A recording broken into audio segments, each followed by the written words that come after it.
Right, let me just say I have to give a big thanks to BBC One or the BBC Corporation for this video. All right, I am about to expose something. Stay tuned.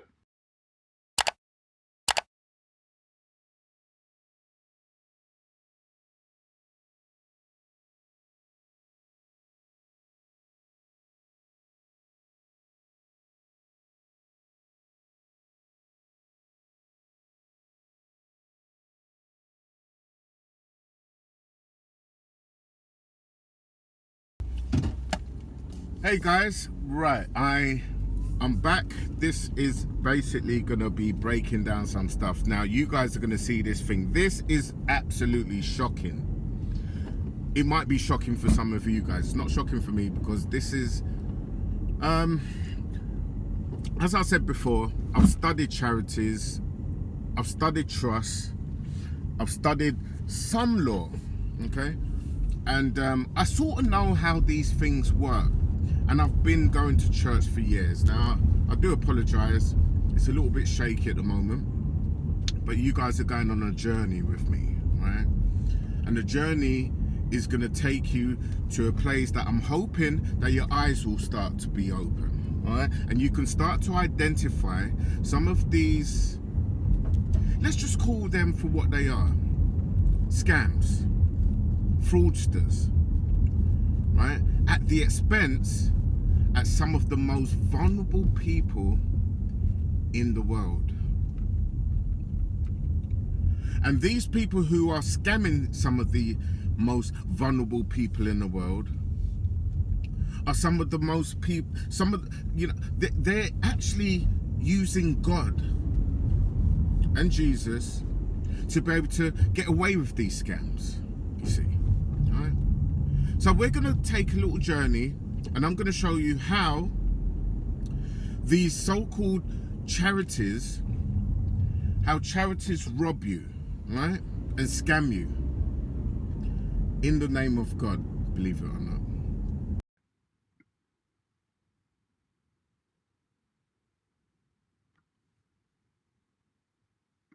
Every year, over £21 billion is stolen from the UK's public purse. Money that's meant to treat our sick, educate our children, and keep us safe. Alongside crack teams of investigators. This guy's got to be stopped as soon as possible. She had defrauded the NHS. We're tracking down the fraudsters, stealing our public money. This man had effectively treated the NHS like a cash machine. Locking them up. They were going to be spending a lot of their time inside a prison cell. And getting the cash back where it belongs. We recovered close to £1 million. She was ordered to pay just under £1.4 million. I'm after is to charge his house, his car, and some money. Just over £23,000 back into the public purse. Fraud Squad, the hunt is on.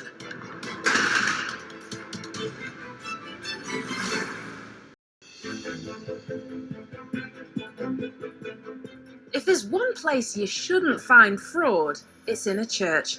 But this is a case of a preacher who certainly believes charity begins at home. His home. Lying, cheating and diverting funds from good works, this fraudster certainly doesn't practice what he preaches. The money that was being paid back by HMRC went into the church bank account, and it went from there straight into his own personal account. Preachers are regarded as the souls of discretion and good living. And when a preacher commits serious crimes, we want to know what's that about.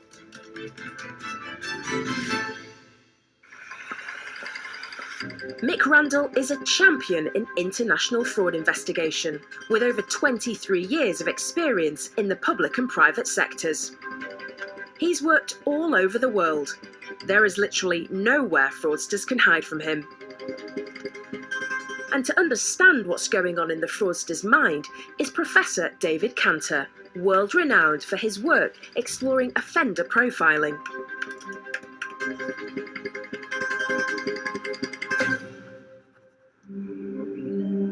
Luton, Bedfordshire. 39-year-old Teslim Johnson is a preacher at the Agape Church. He's also a trustee.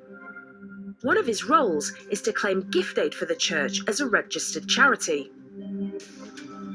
Gift aid allows charities to claim an extra 25 pence for every £1 given, without any additional cost to either them or the donor. So it's no wonder the Agape Church is keen to maximise its income in this way.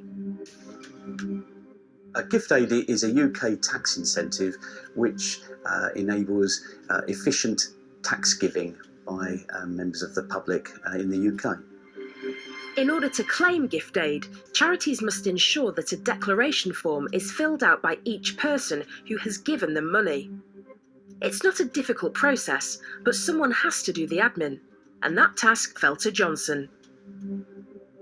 For each donor donating the money to Johnson's charity, he would have had to have kept a record of that individual and the declarations they make that they are a UK taxpayer and that they give permission for gift aid to be given. And those records would have had to have been kept by Johnson for inspection to HMRC should they need it. However, for a small charity, the amount of gift aid Johnson was processing was nothing short of miraculous. The HMRC software would have picked up a very big anomaly, an abnormal spike in the payments, where this huge amount of gift aid from a charity that has never had that previous history before would certainly raise eyebrows and get gift aid team looking at that particular charity and focusing in on who's running it and what's happening there. HMRC officers start to contact the donors listed in the charity's records. It's very easy for HMRC, especially with the big donations, to actually go back to those individuals and check to see whether they actually made the donations that Johnson said they did. To their surprise, the investigators quickly discover that most of the donations were never made, and a shocking number of the supposed donors have never even heard of the church, far less given it money. It's very easy for a fraudster to get information in relation to possible donors. It can be as simple as just taking names and addresses from the phone book as such. Saying that all these people have visited your church or they've donated in the high street. It's as simple as that. Put them on the spreadsheet and submit it to HMRC. As Johnson is the only person processing the gift aid forms, he becomes the main suspect. In all walks of life, there are individuals who abuse their position. And if it's somebody who apparently is devoted to God and a virtuous life who commits fraud, then that makes us question what he's about and what his religion is about. It seems to me very likely that he found he could get money through gift aid in some simple mechanism and began to be aware that that opened an opportunity for doing it on a larger and larger scale, so that it became habitual and really almost a way of life, without him fully appreciating the consequences. Investigators go to search his property. They find lots of documents relating to the church. Among them are gift aid envelopes, but the donor names and amounts don't match the gift aid records Johnson has submitted to the HMRC on behalf of the charity. So this was multi-application fraud on a huge scale. These donors never existed in many cases, and in the cases they did, the amounts that were doned were grossly overestimated. But on the whole, they were fictitious, and the individuals that Johnson had written down just didn't exist.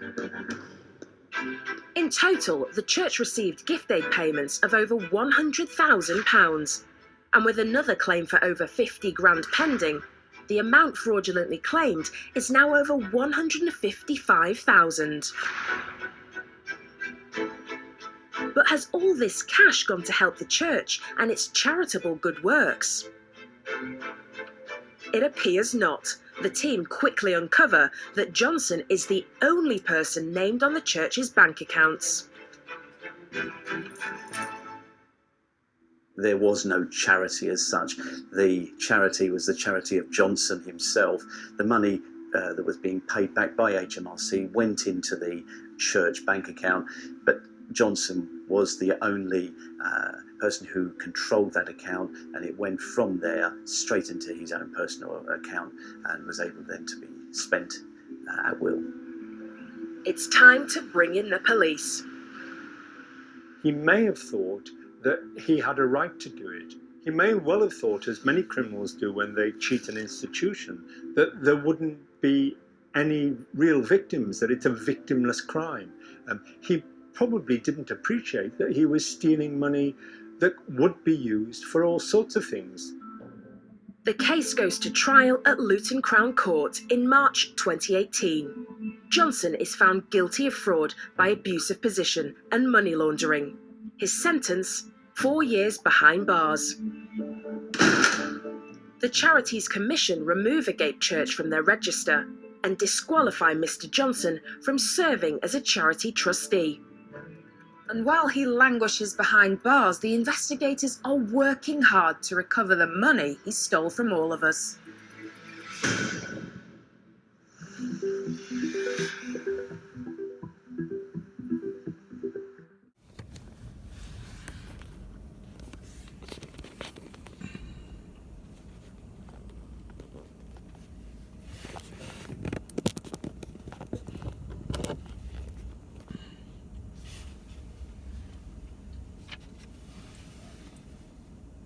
Spat Nation, Pastor Toby, take heed, because this could actually affect you too, and any other church out there who seems to want to rob or take instead of giving to some of the most vulnerable people in society. Hi, Mark Kohler here with another tax and legal tip. Let's talk about setting up your own charity. How cool would that be? Something that you can help control and get donors and make the world a better place. Well, it's an exciting topic. Now, there's a lot of pros and cons and some how-tos here. It's a huge topic, so let's dive into it and see where we go. Now, I want to go through the good news, the bad news, the how-tos, and explain right off the bat that I've got a full blog article on this with lots of bullet points and detail. If you're serious about this, you want to hit on that link below and get to the article. It'll help you out a ton as you prepare and consider to take this step forward. Now, let's hit 3 bad news items. First, you have to have a charitable purpose. Now, some of you may think, well, Mark, that's why I'm doing this. How can that be bad news? Well, I do get clients call me sometimes thinking, oh, I want to set up a charity that can get donations and then it's going to hire my business, or it's going to give me a job, or some fangled way that it's going to help their business. If you have that ulterior motive somewhere in your plan, let me tell you right now, it's not going to work. The IRS sees through that. They've been doing these for years, approving them or rejecting them based on these little side deals that are kind of charities in a sense, but they're really to help your business. Don't go there. So the first issue is, which some may consider bad news, others think of it, this is the reason I'm doing it, you got to have a charitable purpose, something to make the world a better place, whether locally, regionally, in the United States, or in the world. I don't care, but have a charitable purpose that's not to benefit you. Number 2, there are rules to running a charity. You can't just open up a bank account and think, oh, I got a charity now. No, you've got to go through some steps, which I'll come to as the third item of bad news. But the second one is operating it. You're going to have to deal with some ongoing rules of following procedures, filing an annual tax return, reporting to your donors and the people that you're trying to benefit on a website that's very transparent. But once you get the rules down, it's not too bad, but just realize you go in with some requirements, and I want you to have your eyes wide open as you go through the plans that you're going to have to implement throughout the year to maintain it. Now, number 3, I hit it. That's right. There's some setup procedure. It doesn't happen overnight. Now, I set up charities here at our law firm around the country every month. We've got one in the works at all times. And I love it. It's really exciting to talk to these people about their passionate ideas. But again, it might take 2 to 3 months to get it approved. Now, there's a 9-month retroactive effective date. So if you started the paperwork on January 1st and we didn't get approved until April, I can still backdate the charity to January 1st. And you could start getting donations right away. But you've got to realize that there's some paperwork involved and it's time consuming. There's also a cost. We charge around $3,000 at our law firm. You're going to see places charge a little cheaper than that and sometimes $10,000. Oh, but let's just do it cheaper and you'll be part of a larger charity or something like that. There's a lot of options out there, but usually for your own charity, you're going to be looking for around $2,000 to $4,000 to get it set up, and it's going to take you 2 to 4 months. So keep that in mind. Now, 4 pieces of good news. First, donors get a tax deduction. So that's a great way to get people excited about your business because they're going to get a tax write-off whenever they give your little business, which is really a nonprofit really is about. It's going to be ran like a business, so people that donate money to it are going to want to know where it's spent, and they're going to get a tax write-off to give you money for your charitable purpose. You see, a lot of pastors believe that they can get away with robbing people because they feel that there's a possibility that they're above the law. But it's only a matter of time. People are waking up. And the people who are investigating some of you churches, you know, they get a lot of these stories come through all the time. So they're actually seeing a trend. Now, the trend is really that a lot of you guys use Christ and use the vulnerable people to make yourself rich. That time is coming to a swift end. While I'm on that, the reason a lot of churches choose to go down a charitable route in terms of opening a church and calling themselves a charity is because they've learned the loopholes from their other friends who have churches, right? So it is a group business. It's a group momentum, and this is why when they invite church other pastors to come to their church to preach, and they get paid a pretty penny because it's a group business. They're all friends and they work in partnership. The winners in this are those who are in that position of power. The losers in this is you who are giving your tithes, your offerings, and your seed to these people. They will always be the winners. They will always come out on top. They will always be rich. And you, my friend, will always remain poor. Or just about getting by, or just over broke. Yeah? They don't do a job. They don't work 9 to 5. You have to work 9 to 5 and you have to have a job. That's because they tell you, seek your riches in heaven, while they're seeking theirs down on earth. Guys, it's about time you wake up, man. I'm going to keep providing you with the proof. But at some point, you have to wake up. Catch you guys in the next one. These things have I written unto you concerning them that seduce you. But the anointing which ye have received of him abideth in you, and ye need not that any man teach you. But as the same anointing teacheth you of all things, and is truth, and is no lie, and even as it hath taught you, ye shall abide in him. And now, little children, abide in him, that when he shall appear, we may have confidence, and not be ashamed before him at his coming. If ye know that he is righteous, ye know that every one that doeth righteousness is born of him.